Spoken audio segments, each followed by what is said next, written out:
of those who have taken the so-called mystical path. We find people who call themselves Sufis, who have made it a profession to live off other people. And they consider this to be putting one's trust in Allah. They will go a place or travel, and they take no means, they make no effort to earn for themselves, but they will depend on other people to support them. And they consider this to be true dependence on Allah, tawakkul. However, what we find from the Prophet Muhammad ﷺ's example is that he prohibited begging. He prohibited people from depending on other people without a genuine need. A man came to him on one occasion and asked permission to get some charity.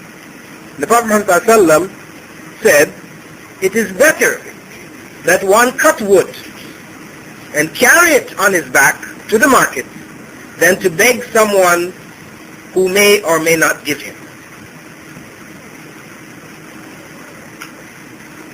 Putting one's trust in Allah involves effort first, then the putting of the trust. It is not just putting oneself in a situation without making necessary effort and saying Allah will provide. And people who do this, there's a hadith of Prophet Muhammad ﷺ, which is authentic, in which he said, if you trust in Allah as He should be trusted, He would provide for you the way He provides for the birds who leave their nests in the morning with empty stomachs and return at dusk with their stomachs full. If we were to trust in Allah as He should be trusted in, then He would provide for us the way that the bird is provided for. It leaves its nest with an empty stomach in the morning, and it comes back in the evening. They use this as an example. However, this hadith really does not support what they're claiming. Because the bird, when it goes out, it makes an effort. It goes in search of food. It doesn't just fly in the air and fly back and expect to find the food in the nest. If it was as they were claiming, then it would expect to find the food in the nest. No, but it goes flying here, there, searching, struggling to find this and that. It makes an effort, and Allah provides for it. And this is the true concept of trusting in Islam. As on the occasion when a man came to the Prophet Muhammad ﷺ, he was in the masjid, the man came into the masjid to speak to him, then he remembered he hadn't tied his camel outside the masjid. So when he remembered, he asked the Prophet Muhammad ﷺ, should I go and tie the camel and trust in Allah, or should I just trust in Allah? The Prophet ﷺ said, no, he said, should I go back and tie the camel, or should I just trust in Allah? This is what he asked him.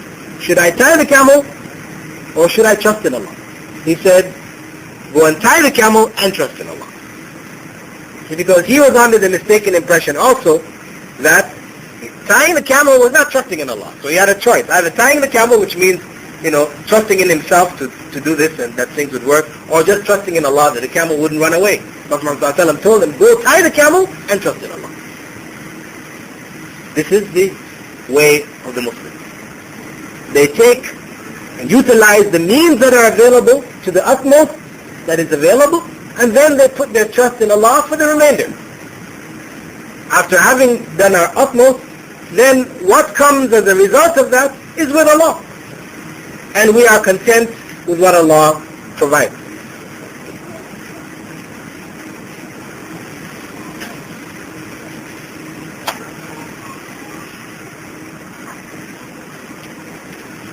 The Prophet Muhammad ﷺ was approached by a companion to get permission to beg due to a debt.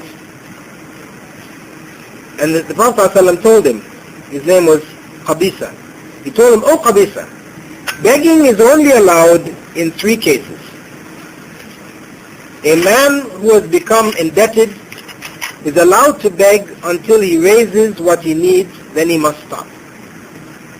A man afflicted with a misfortune which ruins his property is allowed to beg until he is able to find a means of livelihood. And a man in a state of dire need, about whose state 3 men of his tribe bear witness, he may also beg, until he finds a means. Begging for reasons besides these are unlawful, and the one who does so consumes what is unlawful. When the Prophet ﷺ mentioned the indebted here, the term which he used was not just anybody who falls into a debt. He didn't mean like you borrowed a huge amount of money, now you're in debt, you're going to beg people to pay off your money. No. This was actually in reference to one who indebted himself to help others. Specifically, in the case where, for example, somebody has done something to somebody else, harmed his property or something like this, and that has created a feud between Muslims. So this person puts himself forward and says, I will handle it. In other words, to break up the fight which is developing, to prevent that feud, the person puts himself in a state of debt to bring harmony within the society. Such a person has the right to seek help after doing that. See, because he is not indebting himself for his own personal needs, he is doing so to help the society. So, in summing up this first hadith, we find the Prophet Muhammad ﷺ speaking with regards to business transactions around which our lives revolve,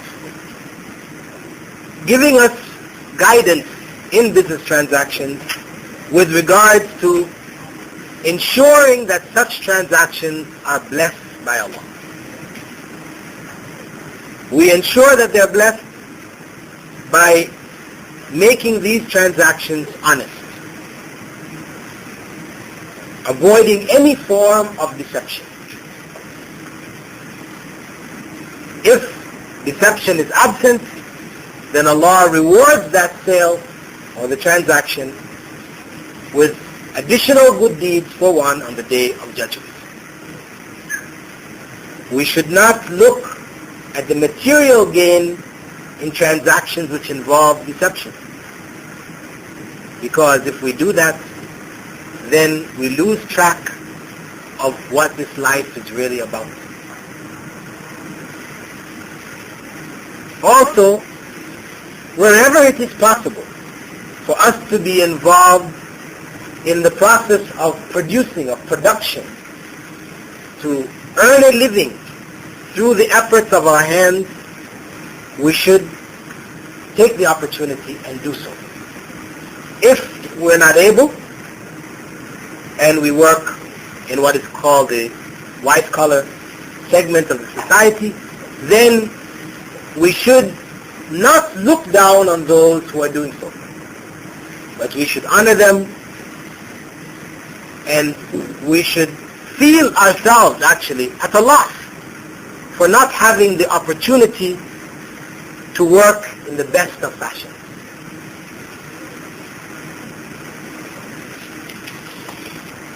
Before I go on to the second hadith,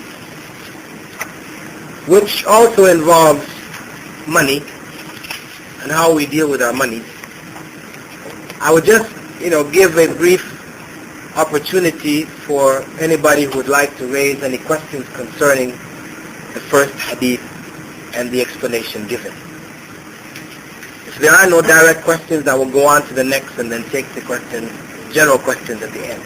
Does anybody have a question which has come to mind specifically concerning that first hadith?